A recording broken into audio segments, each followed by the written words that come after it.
আসসালামু আলাইকুম। এটিএন বাংলা সংবাদে সবাইকে স্বাগত জানাচ্ছি অনামিকা হাসান পুনম। প্রাথমিক ও গণশিক্ষা উপদেষ্টা এবং স্বরাষ্ট্র উপদেষ্টার পদত্যাগ দাবি করেছেন আন্দোলনরত সরকারি প্রাথমিক বিদ্যালয়ের সহকারী শিক্ষকরা।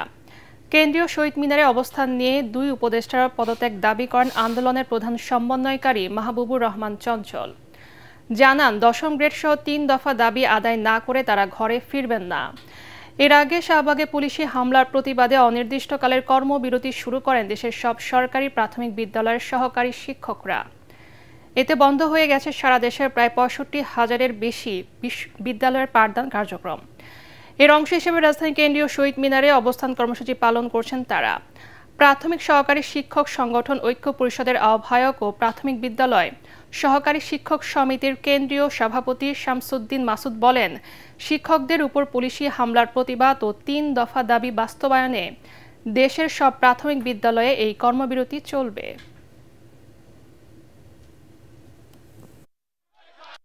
পাঁচজনকে গ্রেপ্তার করা হয়েছে তাদের নিঃশর্ত মুক্তির দাবিতে এবং 3 দফা দাবি বাস্তবায়নে আমাদের কর্মসূচি আজ থেকে সারা বাংলাদেশের সকল প্রাথমিক বিদ্যালয়ে অনির্দিষ্টকালের জন্য পূর্ণ দিবস কর্মবিরতি চলবে। যৌক্তিক দাবি সময় নিয়ে আমরা মাঠে আছি। যদিও সরকার মেনে নেয়, আমাদের সরকার মেনে নেন, তাহলে আমরা এখনই মাঠে চলে যাবো। কিন্তু সকল বিভাগে পদোন্নতি আছে, আমাদের পদোন্নতি নাই।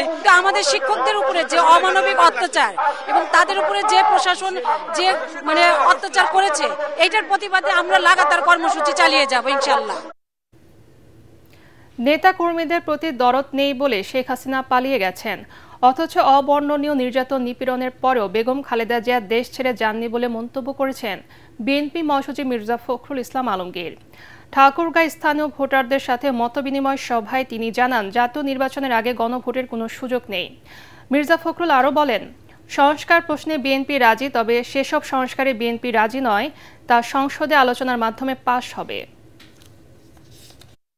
সরকার থেকে বলে আপনার অন্তর্বর্তীকালীন সরকার ভোট করে আসেন, কিন্তু আমরা সবাই মিলে তাকে দায়িত্ব দিয়েছি হাসিনা পাওয়ার পরে সে দেশ চালাবে, এভাবে নির্বাচন করবে, তাই না? দুঃখের কথা হচ্ছে এই সরকারটার পেছনে তো মানুষ নাই, মানুষের যে কষ্ট সেটা সরকার বুঝে না।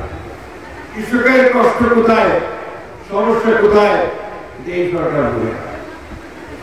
বন্ধুগণ, আমরা এই কৃষকের সমস্যা সমাধান করতে চাই।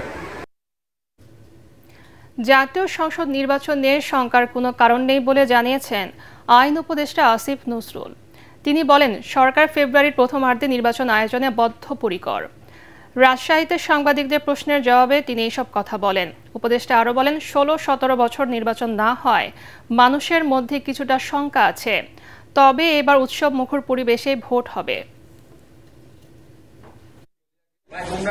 নির্বাচন নিয়ে আশঙ্কার কোনো কারণ দেখি না। আমি মনে করি রাজনৈতিক দলগুলো একে অপরের উপর চাপ সৃষ্টি করার জন্য বা আমাদের উপর চাপ সৃষ্টি করার জন্য কিছু কিছু কথা বলেন, আবার কিছু কিছু কথা হয়তো জেনুইনলি বলেন। সবকিছু শুনে হয়তো মনে হয় যে নির্বাচন নিয়ে একটা অনিশ্চয়তা বা আশঙ্কা রয়েছে। আমি আপনাদেরকে দৃঢ় কণ্ঠে বলতে চাই, আমরা সরকারের পক্ষ থেকে ফেব্রুয়ারির প্রথমার্ধে জাতীয় সংসদ নির্বাচন আয়োজন করার ব্যাপারে বদ্ধপরিকর। দাবি আদায়ের নামে রাস্তায় নেমে চাপ সৃষ্টি করা মানে ঐকমত্য নয়। সেই সঙ্গে যারা নির্বাচনের পরিবেশকে ঘোলাটে করতে চাইছে তারা গণতন্ত্রের পক্ষের গোষ্ঠী নয় বলে মন্তব্য করেছেন বিএনপির স্থায়ী কমিটির সদস্য আমির খসরু মাহমুদ চৌধুরী। ঢাকা রিপোর্টার্স ইউনিটি মিলনায়তনে একটি বইয়ের মোড়ক উন্মোচন অনুষ্ঠানে তিনি এসব কথা বলেন। আমির খসরু বলেন, জনগণের ম্যান্ডেট নিয়ে দেশ পরিচালনা করতে হবে, অন্য কোনো দিকে যাবার সুযোগ নেই। দেশের মানুষ নির্বাচনের মাধ্যমে মুক্তি চায়, সবাই নির্বাচনের অপেক্ষায় রয়েছে। নির্বাচনের দিনে গণভোট করার বিধান বর্তমান সংবিধানে নেই জানিয়ে আমির খসরু বলেন, তবুও বিএনপি উদার হয়ে নির্বাচনের দিনে গণভোটে রাজি হয়েছে। এখন কেউ জোর করে নিজেদের মতকে চাপিয়ে দিতে চাইলে তা হবে অগণতান্ত্রিক। কতগুলো লোক ঐক্যমত সৃষ্টি করার কথা বলে ওরাই জনগণের উপর চাপিয়ে দিচ্ছে, তাহলে জনগণ সিদ্ধান্তটা দেবে কি? আগামী সংসদে কি পাস হবে না হবে জনগণের নির্বাচিত প্রতিনিধিরা সিদ্ধান্ত নেবে।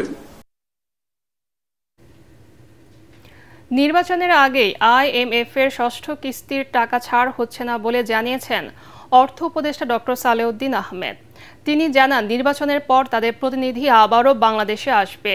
সেই সময় সব ঠিক থাকলে ষষ্ঠ ও সপ্তম কিস্তির অর্থ একসাথে দেবে বলে প্রতিশ্রুতি দিয়েছে IMF।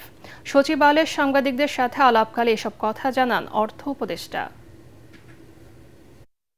আমরা চেষ্টা করছি পুরোপুরি খাদ্য প্যাকেজটাকে আপনার লোকজনের আওতার মধ্যে আনা যতটুকু সম্ভব। এখানে একটা জিনিস, আমাদের যে ইম্পোর্ট বা ইসে না, প্রাইভেট সেক্টর থেকে কিন্তু আমরা প্রচুর একটা বিশাল অংশ কিন্তু প্রাইভেট সেক্টরে গম আসে, প্রাইভেট সেক্টরে চালও আসে।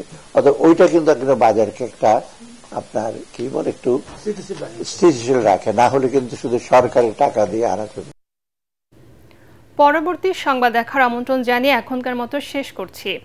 ATN বাংলার সংবাদ ইউটিউবে দেখতে ব্রাউজ করুন /ATN বাংলা নিউজ। ধন্যবাদ সবাইকে।